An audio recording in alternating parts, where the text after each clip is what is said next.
Hello and welcome back to the Formula 1 chat. Formula 1 is back and we're in Hungary for this weekend's race.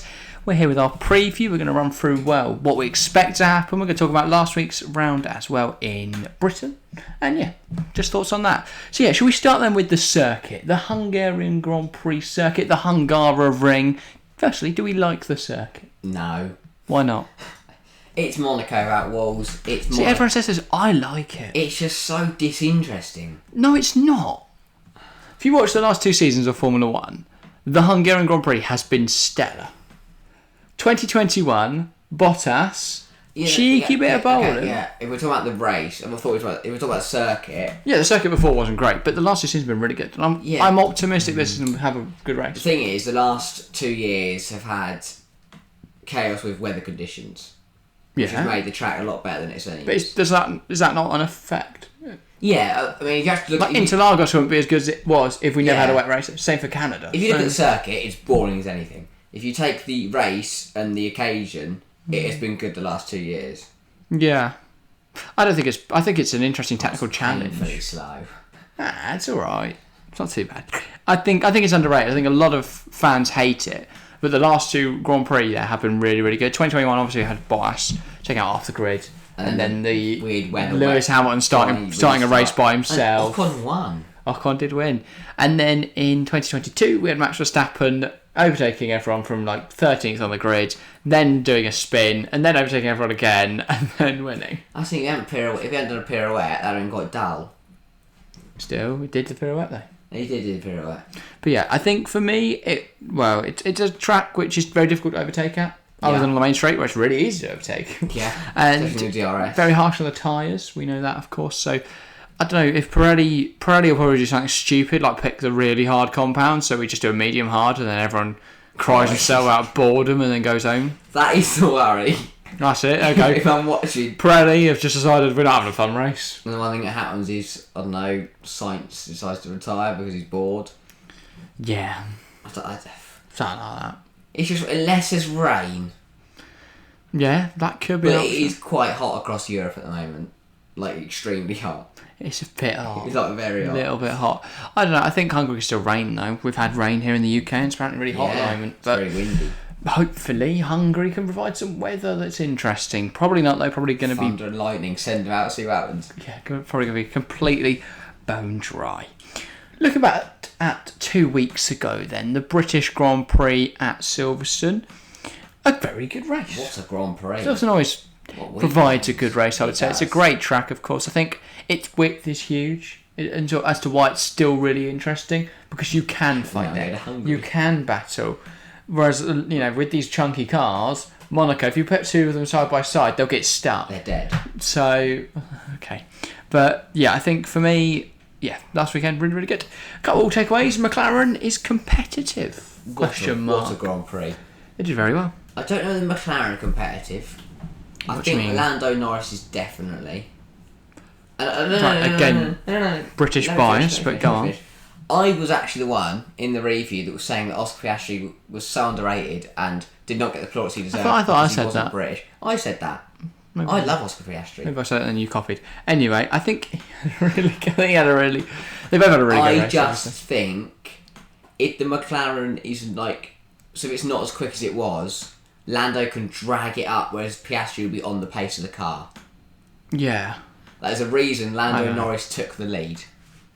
Lando and Norris. And it's both of them. Yeah, I think you're probably right, but equally, would Piastri have fought for the lead of his P2? Probably. Yeah, and to be fair, he almost got Max. He runs really well around Hungary. On lap 1. He got really unlucky with the timing of the safety car. That completely cocked him out of a podium. I think he's definitely competing. Yeah, he is a very rapid driver, and as I said, he's quick around Hungary. He's delivered here both Formula 3 and Formula 2. My next question would be, is that sustainable? Can they actually be as competitive as they were in Britain around Hungary? Because they are very different circuits. I think momentum will give them at least something this weekend. But if the car is perfect for Britain and not for Hungary, it doesn't really matter. McLaren seems to be really good in a straight line and good through the long, sweeping corners. The fast corners. Hungary's slow, dull, and there's no straights. There's one straight. So it doesn't Everything else mean is a turn. if one of them, if they can deliver that time, they should be all right. Because then they can just park the bus. But what if they can't? Because we know that Aston have really good rotation through slow speed corners. Aston. Okay, well, that's 2 drivers ahead of them. We know the Ferrari do. We know the Mercedes is a better overall car than the McLaren. And Verstappen. We know the Red Bull's fucking ridiculously good.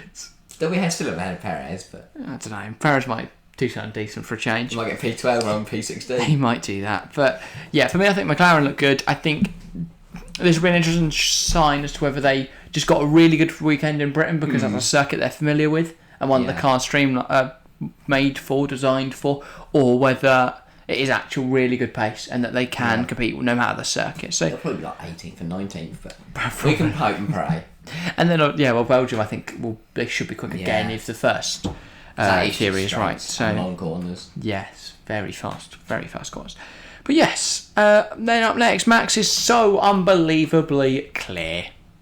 But he didn't lead every single lap at Silverstone. He didn't. Lando and Norris did pick him. But can anyone overtake him at Hungary? No. Probably not. If he puts it on pole, he will win. If Bottas is near him, he might be in trouble. Chance, if he fancies getting another strike. He only got a spare last time because he missed Hamilton. He did. If he got a strike, he'd hit Max Verstappen. Yeah. That's what he's got a plan for. Yeah. Bottas from the back of the grid, just through them all. Strike, he wins. Yeah. Gets a little graphic like in Wii Sports. What would happen if he did just wipe out the whole grid? Everyone's out. No points. Imagine if you're one team that can just get your car to keep going. Yeah. It doesn't matter what the pace is. It doesn't matter if your wheel axles are bent in. You can just slowly get around the track for 54 laps. They might red flag it. Maybe. 19 cars off at turn 1, but yeah. Bottas going around with no wheels. Just skating. But yeah, I think Max are really good, didn't he? He was pretty And good. if Perez isn't rapid, like he hasn't been recently, then there's probably not going to be anywhere. He's not going to be anywhere near Verstappen. So, yeah. And then Aston. Where's the pace gone? I don't know. Vanished. It's like McLaren just took it from him. Like robbed Maybe him. they did. Mugged him. Yeah. But, yeah. I don't really know what their pace gone. I think they'll be good here. Alonso is very, very good at Hungary, as we saw in 2021. Or at least to keep like people. a lion. Yes, exactly. If he can just keep a train of the entire grid behind him, he'll win. I don't think it helps that Stroll isn't very good. Harsh. He's looked better in recent weeks, I would say. He definitely struggled when Alonso was absolutely flying. Yeah. But the car seems to be developed around Alonso. It's not really developed for Stroll, obviously. But Stroll's a weird one. what do you mean by that? I don't know. There's always question marks whether he should be in it, whether he would be in F1. I think there was always a question mark whether he's a pay driver. In terms of whether he's being F1 without his dad, I think he might be. I don't think he'd be in a seat that's competitive, though. My question would have been is how long would have he stayed once he got into Formula 1? If his dad Would he be gone now? Would they have got rid of him by now? Would he be with Gio racing in Le Mans? Or in Formula Maybe. 8, but then getting rid of Formula 8 because you're so bad at it. No, that car was atrocious. What did he drive again? I can't remember. Was he Mahindra? No, obviously not. He drove one of the really bad ones at the back. The I camera reveal. can't Dragon Penske. remember. Yeah, that was it. And That they Dragon quit. was so bad. Well, Penske just went and teamed up with one of the better teams. Yeah. And Dragon just, I don't know what happened to Yeah, them. no. Stroll's Anyway. a weird one, but Aston should deliver back this weekend.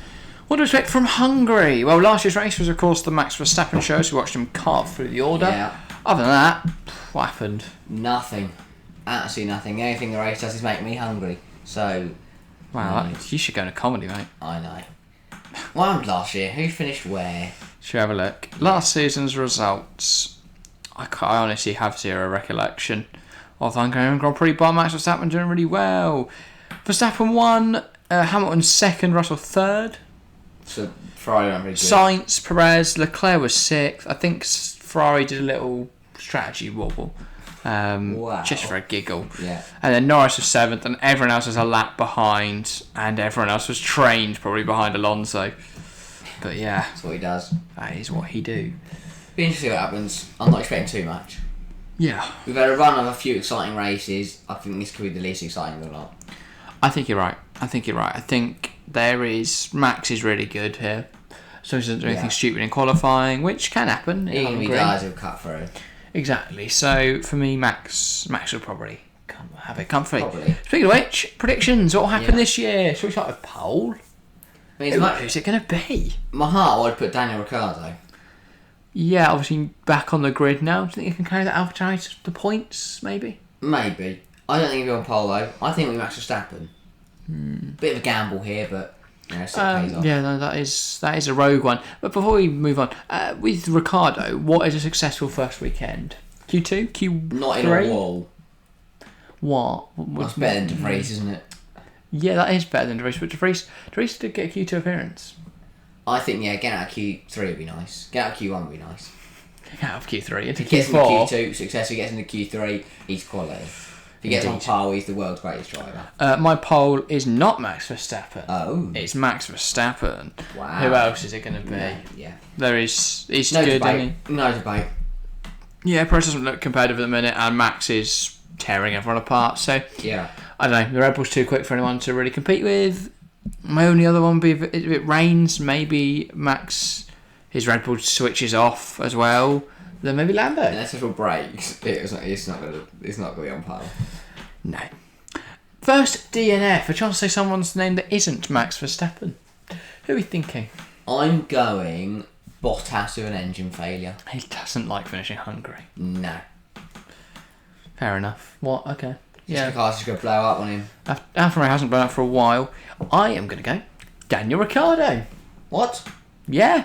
I know. I think... sorry, Daniel Ricciardo fans. But for me, he has only just hopped back in the car. Everyone's letting him do really well.